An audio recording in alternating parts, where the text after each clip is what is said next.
Hi, this is Dave for Expert Village, and today we're going to make stuffed pork chops wrapped in bacon.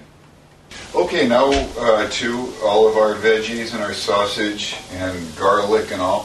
What we want to do is add a cornbread mix. Now you can make your own cornbread, crumble this all up, or you can use what most people use at Thanksgiving. It's a pre-made stuffing. You can use your own cornbread recipe if you'd like to. That's awesome.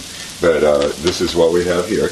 So what we want to do is just go ahead and add this right to just one packet right in to your mix. Toss that aside, and this will absorb some of the flavors. There's a lot of seasonings right in it. Mix that in, kind of scrape that up a little bit, and then what we want to do is add some chicken stock to this. You can use the kind of can like we have now. You can make your own. There's a lot of different ways you can do this. This is concentrated, but I'd like to use it full strength right in here. So just go ahead and pour the whole can around. Hear that nice sizzle. This is going to make it really nice and moist. And this stuffing is what's going to end up going into your pork chops. So go ahead and move that around.